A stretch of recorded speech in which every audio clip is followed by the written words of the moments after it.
So, wow, Julie, we've just had such an amazing chat in Redlands Hall. We've heard about all the amazing tech companies that you've worked in, um, and also, about some of the challenges you maybe face, maybe being underestimated. And so, I was just wondering what advice you would give to younger Julie at the beginning of her career. Well, I think self-belief is really important. And even when the turkeys get you down, or you're told you can't do this or you shouldn't be a certain way, just know that you're carving your own path. And if you feel that you've reached the pinnacle, or and that's what happened to me. I had 17 wonderful years at Microsoft. I tried to bring the concept of safety by design as a way of assessing whether or not the products and services we were making would cause harm, personal harm, not only to individuals, but to societies and elsewhere. And I remember getting a big old eye roll, and I just thought, you know what? This is great, but I can no longer defend the indefensible. So I'm going to figure out what's next. And I had an interesting path that took me to Twitter and then Adobe, and led me right to, in some ways, the perfect job for me. I'm often referred to as the poacher turned gamekeeper, but I went from a company that was trying to be an antagonist and work from the inside to make technology products safer. And now I'm working on the outside as a regulator to hold them to account when they don't do so. So, Redlands is a school, and we have a lot of young students here who really want to, make their mark on the world. We've got people who want to be leaders and change makers. And so, what is your advice to kind of having a strong voice in a noisy world?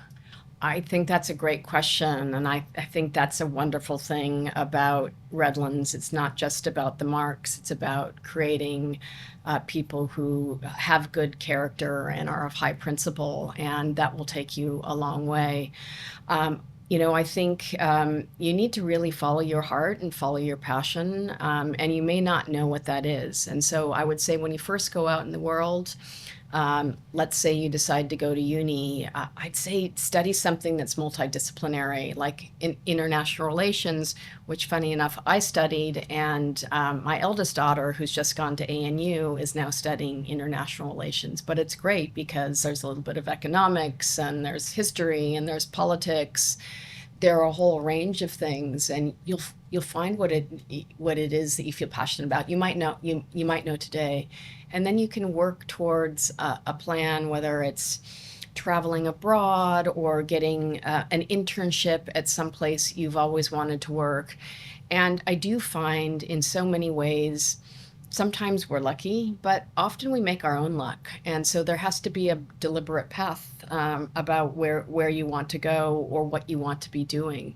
So if you, and I find that the people who thrive are the people who really care about the things that they're doing. I mean, I love the challenge of trying to make the online world safer and better, and so that our citizens can harness the benefits and we can help them mitigate the risks. And when things do go wrong, we can really provide important assistance. Right, so really just finding your niche in the world, being passionate about what you believe in. Yeah, and following that passion. Beautiful. So we're living in a very fast-paced age right now, with technology evolving at a rapid speed, with AI, deep fakes, and a lot of new platforms popping up everywhere. And so, what do you think is one of the big challenges that we really should be highlighting right now and paying attention to? That is a great question. And I'm going to take a step back because when I was appointed eSafety Commissioner, I have to follow something called the Online Safety Act. And it gave me two different functions: to become the educator and coordinator for online safety education, but also to be the protector for regulation. What was missing for me is, how do I become an anticipatory regulator? Because technology is always going to move faster than policy and regulation can catch up. So what can we do One, to shift the responsibility for safety back onto the platforms themselves, and that's where safety by design came from. But then how can we think 18 months to 2 years out about what is the technology that's coming? How do we bring the public along? And then how do we organize ourselves so that we're ready to tackle that?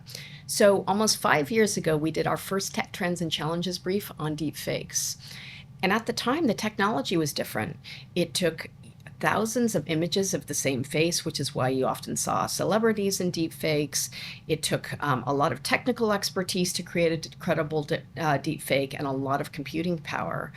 Fast forward 5 years, I couldn't get anyone in the mainstream media to pick it up. It was too early. But everything we predicted did happen. And because we were thinking about it, we made sure that our image-based abuse scheme captured deep fakes. We can help people. And young people now can download a free open source AI app, a declothing or denudifying app. They can easily harvest social media photos of their classmates and create really hyper-realistic image-based, what we call image-based deep faked image-based abuse. I don't like to call it deep fake porn because that implies that the girls and women are in the imagery have some agency, and they don't. It's quite a devastating thing, and it's just like handing someone a loaded weapon with no protections there at all. So of course, deep fakes are one form of AI. There are other forms of AI that are concerning us right now, like AI companions and sexualized chatbots that we see some kids spending up to 4 or 5 hours a day with. These are not real relationships. They're not simulating real relationships, yet people are forming attachments and taking advice. And so we need to, one, make sure that there are a lot more guardrails, including age restrictions, because engaging and building a relationship with technology, which may happen, and there may be robots that, in fact, in Japan, they're using robots in aged care, and they're finding lots of good impacts on people. But the companies that are profiting from this need to do the risk assessments and understand what the harms are and build these technologies in a way that are safe rather than detrimental. We expect the same of food providers and car manufacturers and consumer goods. We should expect the same of technology products as well. Yeah, I completely agree. That is just an extremely terrifying concept, especially for, people in my generation that are, kind of chronically growing up online as well. Well, so on the flip side of that, we have these massive companies kind of pumping billions of dollars into AI and into technology. So do you think that potentially we could be using AI as a tool of some sort to maybe mitigate some of these issues that we're facing right now? Absolutely. There are so many positive use cases for AI, and not just in terms of writing speeches or doing a lot of research. And in fact, I do think AI, programs like ChatGPT and Claude will probably they'll leapfrog traditional search as we know it. But AI can be used for good. It's innovation, and we see it certainly in terms of making the online world safer.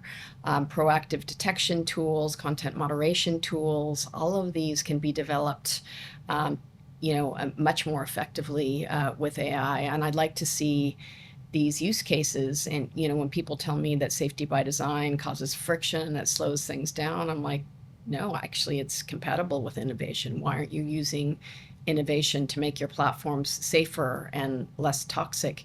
You'll have better retention of your users over time. So it does make good business sense to use powerful tools like AI for good. So, Voice Notes is a series dedicated to highlighting and illuminating the most poignant and pressing issues that we're facing right now. So, in that context, Julie, what keeps you up at night? Well, I do believe in the tradition of reading, writing, and arithmetic, and I do worry when I see kids using acronyms and emojis and short forming everything. We want them to be able to read long form and to write well and to communicate interpersonally in effective ways. And I think if there's too much technology use, that can get in the way. I think, again, education can be revolutionized by AI. It could also be undermined, in terms of the creative process and the research process. And one thing that's been great from a parent perspective to see with Redlands is that, you're teaching students how to use AI and to make sure that they're using the proper citations. So you're using it as an educational aid. And maybe we'll see a lot more innovation in education. Not everybody learns in the same way. And so maybe we can use these technologies to develop educational interventions that will work for everybody. All right. Well, thank you so much for coming on the Voice Notes podcast. It's been lovely to have you today. Thank you.